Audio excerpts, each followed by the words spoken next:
वहीं पूर्वांचल में जहां एक तरफ प्रधानमंत्री मोदी ने अपनी पूरी ताकत झोंक दी है, वहीं पूर्वांचल के रण में सपा का विजय रथ भी घूमेगा। विजय रथ के साथ अखिलेश यादव चुनावी दौरे करेंगे। आज अंबेडकर नगर, संत कबीर नगर और बस्ती में प्रचार करेंगे। छठे चरण के लिए अखिलेश कई जनसभाओं से हुंकार भरेंगे। और छठे चरण के लिए आज सपा अध्यक्ष अखिलेश यादव भी ताबड़तोड़ दौरे करने वाले हैं। आज अखिलेश यादव अंबेडकर नगर में 3 जनसभाओं को संबोधित करेंगे। इसके लिए वो सुबह 11:30 बजे जलालपुर में एनजी इंटर कॉलेज पहुंचेंगे और इसके बाद अकबरपुर और फिर टांडा में जनसभा करने वाले हैं। अंबेडकर नगर के बाद दोपहर 2 बजे अखिलेश बस्ती पहुंचेंगे। यहां भी पॉलिटेक्निक मैदान में जनसभा को संबोधित करेंगे और फिर अखिलेश संत कबीर नगर का भी दौरा करने वाले हैं। यहां अखिलेश दोपहर 3:30 बजे जनसभा को संबोधित करेंगे।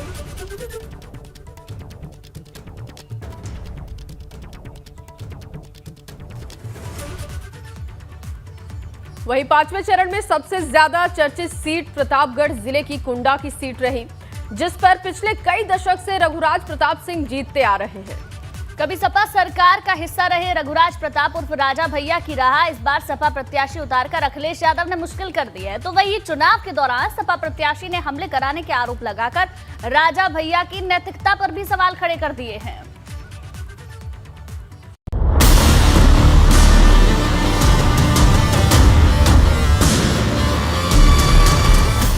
कुंडा की बाहुबली लड़ाई, अखिलेश के गुलशन पर गोली किसने चलाई? वहाँ मेरी गाड़ियों पे फायरिंग की गई, एकदम जानलेवा हमला हुआ। सपा के काफिले पर हमला, अखिलेश लेंगे बदला। कुंडा में हमला किया गया, हमारे पार्टी के उम्मीदवार गुलशन यादव के ऊपर, उसकी गाड़ी तोड़ दी गई।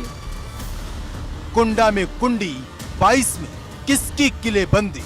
यहाँ पर जो लगातार जीत रहे हैं उनके लिए कुंडी लगाओगे कि नहीं लगाओगे?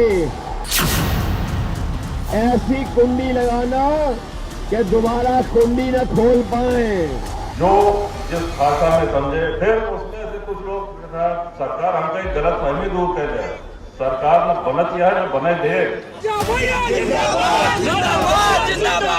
जिस कुंडा में पिछले 3 दशकों से एक छत्र राजा भैया का सिक्का चलता आया है, उस कुंडा में इस बार लड़ाई खून खराबे तक आ गई। ये टूटी हुई गाड़ियां, ये बिखरे हुए कांच, ये बड़े बड़े होल बता रहे थे कि हालात क्या हैं, क्योंकि ये हमला समाजवादी पार्टी के कुंडा प्रत्याशी गुलशन यादव के काफिले पर हुआ।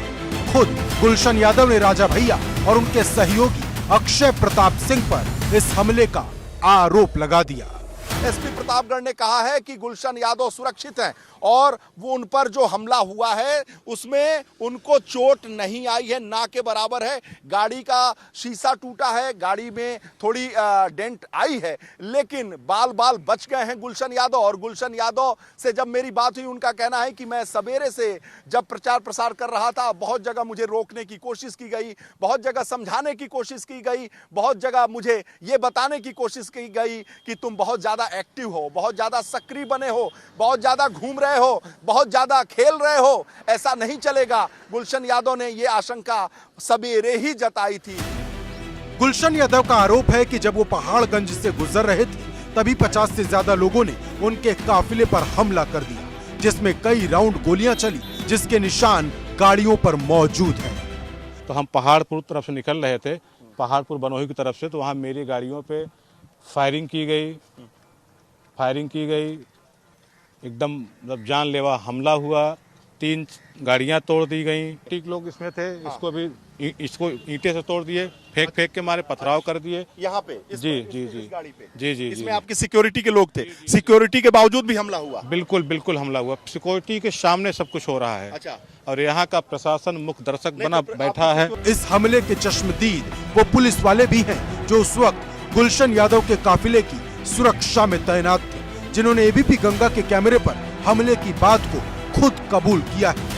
के ऊपर भी हमला हो गया? बिल्कुल हमला हुआ। पूछिए, आप बात कर लीजिए, खुद सामने खड़े हैं आपके। पुलिस के आप लोगों पे भी हमला हुआ? आप लोग बैठे हुए थे? हाँ बैठे थे, पथरा हुआ है। पथरा हुआ है। तो क्या आप लोग इसी गाड़ी में थे, स्कॉर्पियो में? हाँ स्कॉर्पियो में थे। तो चोट लगी किसी को? चोट तो नहीं लगी। चोट नहीं लगी। कितने लोग थे? हम लोग तब तक उतर गए थे। अच्छा, तुरंत उतर। हमला होते ही आप गाड़ी से उतर गए थे? कितने लोग थे? हम 4 लोग इसमें थे।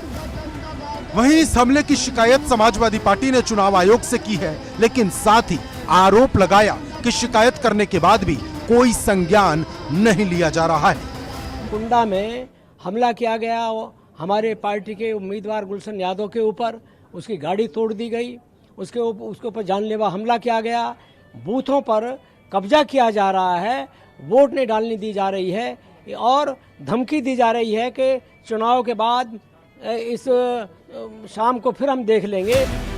हालांकि इस हमले में कितना सच है और कितना झूठ ये तो जांच के बाद ही पता चलेगा, लेकिन कुंडा सीट की बात करें तो 1993 से यहाँ राजा भैया चुनाव जीतते आए हैं, जहाँ 2002 के बाद से सपा ने कभी राजा भैया के सामने प्रत्याशी नहीं उतारा।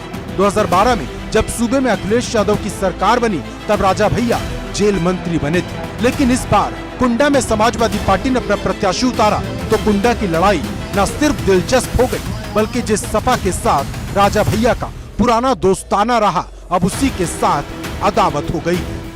कुंडा के लोगों, यहाँ पर जो लगातार जीत रहे हैं उनके लिए कुंडी लगाओगे कि नहीं लगाओगे? और ऐसी कुंडी लगाना कि दोबारा कुंडी न खोल पाए। जब एक नेताजी ने कहा कि साहब कुंडा में कुंडी लगा देंगे या कुंडा को कुंडी बना देंगे, हम कहे धरती पे अभी कोई माई का लाल पैदा नहीं हुआ है।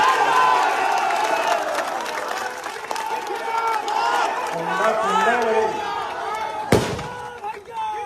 और जब बहुत हो गया सुनते सुनते तब इस बात पे हम आज प्रक्रिया कर रहे हैं। कुंडा की लड़ाई इस बार कौन जीतेगा, इसका फैसला जनता ने अपने वोट से कर दिया है। अब 10 मार्च को जब नतीजे आएंगे तो साफ हो जाएगा कि यहाँ राजा का सिक्का चलेगा या फिर सपा का गुलशन खिलेगा। लेकिन मुद्दे की बात यह है कि वोटिंग के दिन जो हमला गुलशन यादव के काफिले पर हुआ, क्या उस पर चुनाव आयोग कोई संज्ञान लेगा? प्रतापगढ़ के कुंडा से वीरेश पांडे की रिपोर्ट।